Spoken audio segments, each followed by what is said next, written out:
내가 이르노니 너희는 성령을 따라 행하라. 그리하면 육체의 욕심을 이루지 아니하리라. 육체의 소욕은 성령을 거스르고 성령은 육체를 거스르나니 이 둘이 서로 대적하므로 너희가 원하는 것을 하지 못하게 하려 함이니라. 너희가 만일 성령의 인도하신 바가 되면 율법 아래 있지 아니하리라. 육체의 일은 분명하니 곧 음행과 더러운 것과 호색과 우상 숭배와 주술과 원수 맺는 것과 분쟁과 시기와 분냄과 당 짓는 것과 분열함과 이단과 투기와 술 취함과 방탕함과 또 그와 같은 것들이라. 전에 너희에게 경계한 것 같이 경계하노니 이런 일을 하는 자들은 하나님의 나라를 유업으로 받지 못할 것이요 오직 성령의 열매는 사랑과 희락과 화평과 오래 참음과 자비와 양선과 충성과 온유와 절제니 이 같은 것을 금지할 법이 없느니라. 그리스도 예수의 사람들은 육체와 함께 그 정욕과 탐심을 십자가에 못 박았느니라. 만일 우리가 성령으로 살면 또한 성령으로 행할지니 헛된 영광을 구하여 서로 노엽게 하거나 서로 투기하지 말지니라. 이 새벽에도 하나님의 보좌를 사모하여 이 자리에 나오신 성도님들에게 하나님의 크신 은혜와 선하신 응답이 있기를 간절히 소망합니다. 담임 목사님께서는 제주 드림교회에서 CTC 개척학교 행사에 참여 중이십니다. 모든 일정과 목사님의 건강을 위해서 기도해 주시면 감사하겠습니다. 계속해서 갈라디아 말씀을 살펴보고 있는데요. 갈라디아는 어느 특정한 지역이나 도시가 아닙니다. 사도 바울이 1차 선교 여행 때 방문했던 어떤 지역을 지칭합니다. 바울이 이 지역에 복음을 전했고요. 신기하게 여기 있는 사람들은 복음을 잘 받아들였습니다. 그리고 그 결과로 성령을 체험하게 되었습니다. 그래서 바울이 안심하고 교회를 안정화시키고 자기의 또 다른 사역을 위해서 떠나게 됩니다. 얼마 지나지 않아서 바울은 이 갈라디아 지역에 있는 교회의 일을 듣게 됩니다. 바울이 떠나고 얼마 지나지 않아 갈라디아 지역 교회에는 거짓 교사들이 들어왔습니다. 그리고 조용히 그들에게 거짓 복음, 잘못된 복음, 복음이라 얘기하기가 애매하죠. 잘못된 교리를 심어주게 됩니다. 그들의 주장은 이러했습니다. 누구든지 그리스도인이 되려면 율법을 지키거나 유대인이 되어야 한다는 거예요. 율법에 온전히 헌신하는 것이 그리스도에게 회심했다는 증거이다라는 겁니다. 사실 저도 신학을 공부하기 전까지는 이게 맞는 것 같았어요. 예수님을 믿게 되면 이제 뭔가 해야 될 것 같은데 어떻게 해야 되는가? 율법을 더 잘 지켜야겠다라는 생각을 하게 되었습니다. 실제로 이전의 교회에서는 너희들이 그리스도인이 됐다면 더 선하게 사는 것, 율법을 지키는 것, 이것을 잘해야 된다라고 배웠거든요. 그래서 그게 맞는 줄 알았어요. 그러니까 이 갈라디아 지역의 교회가 이렇게 거짓 교사들에게 현혹된 것도 이해가 됩니다. 그렇게 전하면 그게 맞는 것 같은 거예요. 뭔가 그리스도를 향한 열심이 있어야 될 것 같은데 무엇으로 열심히 해야 되는가? 율법을 열심히 지켜야 된다는 거죠. 이 거짓 교사들은 기독교를 그리스도 더하기 율법으로 만들었습니다. 예수님 믿는 것, 그다음에 율법을 열심히 지키는 것. 그리고 갈라디아 지역의 성도들은 이 거짓된 복음을 받아들이고 할례를 행하고 율법을 지키면서 어떤 만행을 저질렀냐면 그렇지 않은 성도들을 공격하기 시작하는 거예요. 너네들은 왜 율법을 지키지 않고 왜 할례를 받지 않냐? 라고 해서 그 공동체 안에서 서로 공격하기 시작하는 것이죠. 바울은 거짓 복음에 빠져서 한 믿음 안에 있는 지체들을 공격하는 성도들을 향해서 이렇게 말합니다. 5장 15절, 읽진 않았지만 5장 15절 말씀입니다. 만일 서로 물고 먹으면 피차 멸망할까 조심하라. 그러면서 바울은 5장 16절부터 육체와 성령의 일에 대해서 이야기를 시작합니다. 갈라디아서를 읽다 보면 특별히 많이 등장하는 두 단어가 있습니다. 하나는 육체이고 하나는 성령입니다. 그런데 이 두 가지는 따로따로 등장하지 않습니다. 뭔가 육체적인 것을 많이 이야기하고 그 후에 성령을 많이 얘기하지 않습니다. 이 두 가지는 대조적으로 비교를 위해서 등장을 합니다. 바울은 갈라디아서 전체에서 이렇게 주장합니다. 육체로는 안 되고 성령으로는 가능하다. 무엇이 육체로는 되고 성령으로는 가능한가? 무엇이 육체로는 안 되고 성령으로 가능한가? 바로 구원을 이루는 것에 있어서 육체로는 안 되고 성령으로는 가능하다는 거예요. 그뿐만 아니라 삶에 있어서 바울은 육체와 성령을 비교하며 대조적으로 설명을 하고 있습니다. 16절 말씀입니다. 내가 이르노니 너희는 성령을 따라 행하라. 그리하면 육체의 욕심을 이루지 아니하리라. 성령을 따라 살면, 성령이 인도하는 대로 살면 육체의 욕심을 이루지 않는다라고 얘기하고 있습니다. 그러면서 바울은 성령을 따라 살지 않을 때에 대해서도 언급하는데 그것이 17절의 내용입니다. 육체의 소욕은 성령을 거스르고 성령은 육체를 거스르나니 이 둘이 서로 대적함으로 너희가 원하는 것을 하지 못하게 하려 함이니라. 육체는 성령을 거스릅니다. 반대로 성령은 육체를 거스릅니다. 좌 아니면 우입니다. 중간지대는 없습니다. 많은 그리스도인들이 이 중간지대를 살고 싶어합니다. 성령도 경험하고 뭔가 육체적인 것도 하고 싶고, 그래서 이 중간지대를 선호합니다. 근데 하나님, 예수님께서 말씀하시죠. 뜨겁든지 차갑든지 어떤 것을 선택하든지 그 중간지대는 없다는 것입니다. 성령을 따라 살면서 동시에 육체적인 삶도 살아갈 수는 없는 것입니다. 바울은 육체적인 일에 대해서 구체적으로 그 목록을 나열하기 시작합니다. 19절부터 21절 상반절에 그 내용이 기록되어 있습니다. 육체의 일은 분명하니 곧 음행과 더러운 것과 호색과 우상 숭배와 주술과 원수 맺는 것과 분쟁과 시기와 분냄과 당짓는 것과 분열함과 이단과 투기와 술 취함과 방탕함과 또 그와 같은 것들이라. 이상의 나열한 육체적인 일들은요, 동물적인 그 육체적인 것이라고 보기보다 옛 본성 혹은 죄 짓는 본성으로 해석하는 것이 훨씬 낫습니다.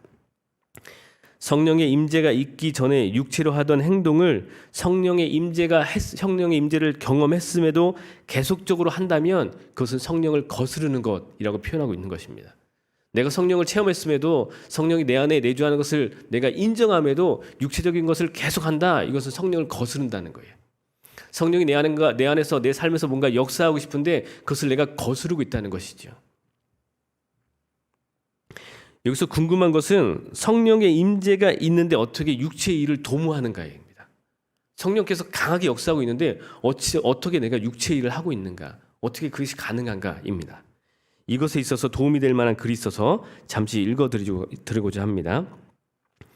성령은 타락한 상태의 인간에게 태어날 때부터 자연히 있는 것이 아니다. 그러나 그렇다고 해서 구속받은 인간이 성령의 은사에 의해 죄에 대해 투쟁할 필요성에서 벗어난 것도 아니다. 성령은 단지 승리가 가능하도록 해줄 뿐이다. 그것도 성도가 성령으로 살 수 있을 정도로, 즉 성령을 쫓아 행할 수 있을 만큼만 승리하게 해줄 뿐이다. 좀 말이 어려울 수 있는데요. 예를 들면 이런 겁니다. 아내가 출근하면서 남편에게 이렇게 얘기하는 거예요. 여보, 오늘은 결혼 기념일이니까 꼭 일찍 들어와 라고 얘기하는 겁니다. 오늘까지 늦으면 끝인 줄 알아 라고 선전포고를 하죠. 근데 남편은 그만 오랜 친구와 저녁 약속을 잡아버립니다. 기억이 안 났던 것이죠. 밥 한 숟가락을 뜰려고 하는 그 순간에 아내의 말이 생각납니다. 오늘도 늦으면 끝날 줄 알아 라는 말이 생각이 나는 거죠. 남편은 친구에게 미안하다고 말하고 케이크를 사서는 집으로 돌아갑니다. 이것이 성령의 역할입니다. 생각나게 하는 것. 요한복음 14장 26절에 보혜사 곧 아버지께서 내 이름으로 보내실 성령 그가 너희에게 모든 것을 가르치고 내가 너희에게 말한 모든 것을 생각나게 하리라. 성령이 뭔가 억지로 우리를 움직이지 않습니다. 말씀이 생각나거나 이것을 하지 않으면 하면 안 될 것 같은 그런 양심의 가책, 이것을 주므로 그것을 하지 않게 하는 것이죠. 반대로 하나님께서 하라고 하신 것들을 하게 하는 것, 이것이 성령의 역할입니다. 물론 성령이 하시는 역할이 이게 전부는 아닙니다. 하지만 분명한 것은 성령께서는 우리를 가르치시고 예수님께서 하신 말씀을 생각나게 하십니다. 억지로 우리로 하여금 무언가를 하게 하시는 것이 아니라 우리로 하여금 깨닫게 하시고 옳은 길을 가게 하시는 거예요. 이것이 성령의 역할입니다. 성경은 우리가 구원을 받았다고 이야기하는 부분도 존재하지만 반대로 우리로 하여금 구원을 이루라고 이야기하는 부분이 분명히 존재합니다. 너희는 구원 받았다. 이제 마음대로 살아라. 자유하다. 너희는 자유함을 받았다. 라고 얘기하는 부분도 있지만 너희가 두렵고 떨림으로 구원을 이루라. 라는 말씀도 있다는 거예요. 그렇다면 우리가 구원을 이룰 수 있는 방법은 무엇인가? 그것은 바로 성령의 인도함대로 살아가는 것입니다. 뭔가 열심히 해서 뭔가 행적을 열심히 해서 그것을 가지고 구원을 이루어가는 것이 아니라 성령을 따라 사는 거예요. 성령을 쫓아 사는 것이요. 그것이 구원을 이루어가는 우리의 모습입니다. 만일 성령을 거스르면 어떻게 되는가? 이것이 참 무서운 말씀입니다. 그에 대해서 5장 21절 하반절은 이렇게 기록하고 있습니다. 이런 일을 하는 자들은 하나님의 나라를 유업으로 받지 못할 것이요. 쉬운 표현으로 천국 못 간다는 얘기죠. 이 땅에서 천국을 누리지 못하는 것뿐만 아니라 하나님 나라 그곳에 들어갈 수 없다라고 이야기합니다. 그렇다면 누가 천국에 들어가는가? 누가 하나님 나라를 유업으로 받는가? 안타깝게도 바울은 이 부분은 언급하지 않습니다. 다만 육체와 대조되는 하나님 나라를 유업으로 받지 못하는 행동과 대조되는 성령의 열매에 대해서 기록하고 있다는 거예요. 이것을 통해서 유추해 볼 수 있죠. 아, 성령의 열매를 맺어가는 사람들이 하나님의 나라를 유업으로 받겠구나. 그렇다면 육체와 대조되는 성령의 열매는 무엇인가? 22절에서 23절 말씀입니다. 오직 성령의 열매는 사랑과 희락과 화평과 오래 참음과 자비와 양성과 충성과 온유와 절제니 이 같은 것을 금지할 법이 없느니라. 사실 이것을 지금 읽어드린 이 성령의 열매를 성령 받은 사람들, 구원받은 사람들만 가지고 있다고 얘기하기는 어렵습니다. 세상 사람들은 그럼 사랑이 없는가? 있지요. 뭐 인내가 없는가? 있습니다. 세상 사람들도 이 모든 것을 가지고 있습니다. 그럼 뭔가 성령을 체험한 사람, 성령이 임재한 사람들도 이런 열매가 있고 세상 사람들도 이게 있다면 뭐가 다른가? 근데 그 기준이 다릅니다. 세상 사람들은 사랑할 수 있는 것을 사랑합니다. 사랑의 이유가 있는 것을 사랑합니다. 그러나 성령의 사람들은 사랑할 수 없는 것까지 사랑하게 됩니다. 왜냐하면 이 사랑이 사람들이 소유하고 있는 종류의 사랑이 아니라 하나님께로부터 온 사랑이기 때문이다. 온전한 사랑이기 때문입니다. 그 외 항목들도 세상 사람들은 다 소유하고 있으나 그것의 기준이 어디까지나 자기 중심적입니다. 참을 수 있을 때만 참는 거예요. 나에게 유익이 되는 사람이면 참는 거예요. 유익이 되지 않으면 참지 않습니다. 본인에게 유익할 때만 나오는 덕목인 것이죠. 그러나 성령의 사람들은 자신의 유익과 상관없이 오히려 자기에게 손해가 생길지라도 그 덕목들이 드러나는 것입니다. 이것이 다른 것이지요. 인간적인 생각으로 맺어지는 열매가 아니라 성령이 함께하기 때문에 맺어지는 행실, 그래서 그것을 우리는 성령의 열매라고 얘기합니다. 사실은 저는 아버지를 상당히 싫어하는 아들입니다. 저희 삼형제가 다 그랬었던 것 같아요. 워낙에 그 술을 좋아하시고 폭력적이시고 한 번도 자상한 모습을 본 적이 없습니다. 아버지를 너무 싫어했고 아버지가 폭력적일 때에는 이 삼형제가 모여서 나중에 크면 우리가 우리 힘으로 아버지를 제압하자 막 이랬거든요. 아버지가 너무 싫었던 거예요. 그런데 신학을 하게 되고 더 깊이 하나님과 교제하게 되고 나니까 아버지에 대한 증오보다는 긍휼의 마음이 생기더라고요. 오늘 아침에도 이 말씀을 전할 때 내가 성령의 열매를 맺어가고 있는가를 묵상할 때 아버지가 생각이 나더라고요. 그래서 불쌍하다는 생각이 들었습니다. 예전에는 정말 이런 표현 써서 죄송하지만 정말 빨리 죽었으면 좋겠다라는 마음이 있었는데 좀 불쌍하다라는 생각을 많이 하게 되었습니다. 네, 눈물이 날 것 같아서 목이 메인 게 아니고요. 네, 아침이라서 그렇습니다. 네. 왜 바울은 갈라디아 지역 성도들에게 성령의 열매를 이야기하고 있는가? 전혀 상관없는 사람들이라면 그렇게 얘기하지 않았을 거예요. 첫째로요, 바울은 그들은 바울이 전한 복음을 듣고 믿음으로 성령을 받았기 때문이에요. 성령을 받았는데 성령을 체험했는데 그거에 대한 열매가 드러나지 않고 오히려 율법적인 행위적인 것들을 드러내려고 하니까 그러면 안 된다고 얘기하는 것이죠. 너희는 성령을 체험했다는 거예요. 둘째로 그들이 바울이 전한 복음을 믿는 순간 그리스도께 돌아왔고 이전에 행하던 육체의 일을 완전히 회개하고 그것들과 영원히 등졌기 때문에 성령의 열매를 얘기하고 있다는 것입니다. 지금은 별로 없지만 과거에는 집안에서 담배 피는 아버지들이 그렇게 많았어요. 저희 아버지도 그랬는데 분명히 벽지가 하얀색이었는데 한 1년 지나면 그게 누런색으로 변하더라고요. 그게 담배 때문에 그렇다고, 담배 연기 때문에 그렇게 변한다고 하더라고요. 만일에 어떤 아버지가 집안에서 방 안에서 흡연을 했는데 그것을 가지고 흡연을 했는데 그 흡연이 본인보다 간접 흡연한 자녀에게 더 영향을 준다면, 실제로 그 연구 결과도 있습니다.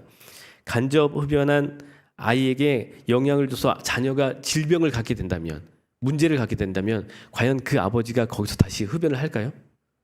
한다면 아버지도 아닌 것이죠. 나 때문에 자녀가 그렇게 아프다면 끊게 되는 것이죠. 온전한 아버지라면 다시는 담배를 가까이 하지 않을 것입니다.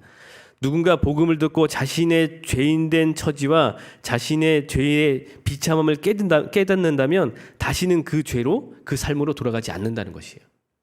그 비참함을 깨닫는다면.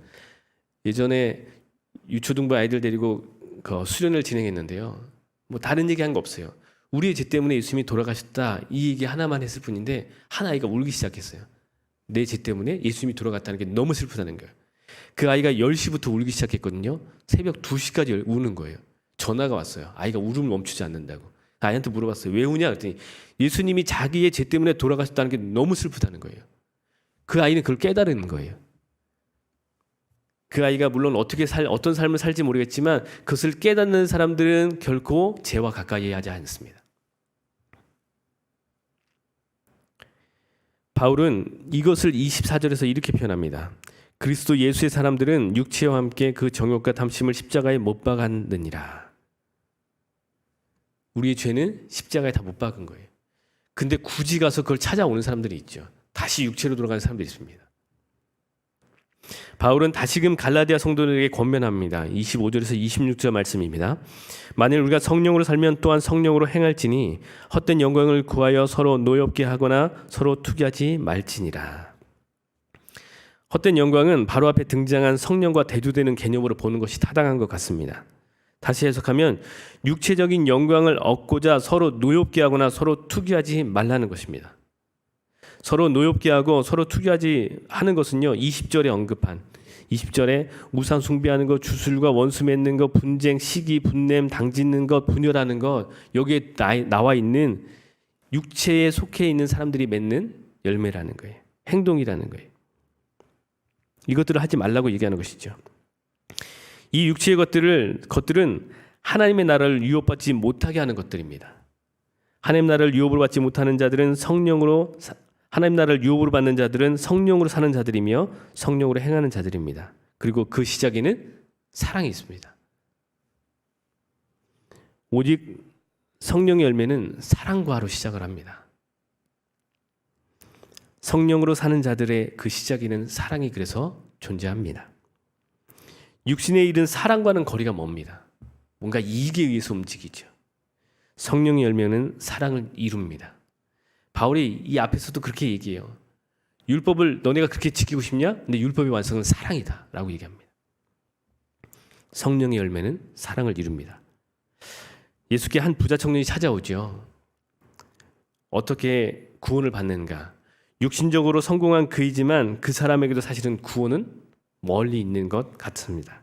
그렇다면 어떻게 구원받는가? 사람이 할 수 없는 것을 하나님께서 하십니다.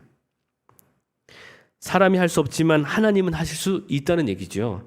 그럼 하나님은 그것을 어떻게 하시는가? 전지전능하시니까, 그 능력이 많으시니까 그 능력을 가지고 하시는가? 그렇지 않습니다. 신학적으로 볼 때 하나님은 그것을 성령을 통해서 이루어 가십니다. 어떻게 사람이 구원받는가? 사람으로서는 불가능한데, 육체일로는 불가능한데 하나님께서는 그것을 가능하게 하시는데 그 방법이 성령을 통해서라는 거예요. 성령을 통하여 성령의 열매를 맺어가게 하심으로 우리로 하여금 구원에 합당한 삶을 살게 하시는 거예요. 하나님은 성도님들을 사랑하십니다. 여기 앉아 계신 성도님들은 그 사랑을 깨닫고 체험하신 분들이에요. 그리하여 그 사랑을 소유하게 되었습니다. 그래서 이전에는 할 수 없었던 사랑을 하게 됩니다. 예전에는 별로 사랑하고 싶지 않으면 안 보면 그만이었잖아요. 그냥 저주하면 그만입니다. 어디 잘 되나 두고 보자. 뭐 이런. 그런데 우리가 그 하나님의 사랑을 체험하고 우리가 그 하나님의 사랑을 갖게 되고 나니까 미웠던 사람을 위해서 기도하기 시작합니다. 용서할 수 없던 사람을 용서하게 되는 것이죠. 아까 저희 아버지 얘기를 했지만 정말 용서할 수 없는 분이었거든요. 용서하게 되는 것입니다. 이것이 바로 성령이 인도하는 삶, 성령의 인도함을 받는 삶인 것입니다. 이것이 바로 우리가 구원받은 것에 대한 증거가 되는 것이지요. 오늘 하루 우리가 구원의 증거가 되는, 우리의 구원의 증거가 되는 성령의 삶을 온전히 살아가시는 성도님들 되기를 축복합니다. 오늘 하루 우리 구원의 증거가 되시는 하나님의 사랑을 세상에 널리 전파하시는 삶이 되기를 축복합니다. 내가 하는 것이 아닌 내 안에 성령께서 하시도록 순종하는 마음을 갖는 것, 그런 삶을 살기를 축복합니다. 마지막으로 우리의 삶을 하나님이 기뻐하시는 거룩한 산제사로 올려드릴 수 있기를 소망합니다. 기도하겠습니다. 하나님 감사합니다. 우리에게 성령을 부어주시고 그 성령의 인도함으로 살아가게 하시니 감사를 드립니다. 우리 안에 계신 성령으로 인하여 하나님께서 기뻐하시는 열매를 많이 맺는 삶을 살게 하시고 성령의 인도하심에 날마다 순종할 수 있도록 더욱 성령 충만케 하여 주시옵소서. 날마다 우리와 성령으로 동행하시는 하나님을 의지하게 하시고 더욱 하나님과 친밀한 교제의 삶을 살게 하여 주시옵소서. 오늘 하루도 주님께서 동행하시고 인도하여 주실 것을 믿사오며 감사드리고 예수님의 거룩하신 이름으로 기도합니다. 아멘.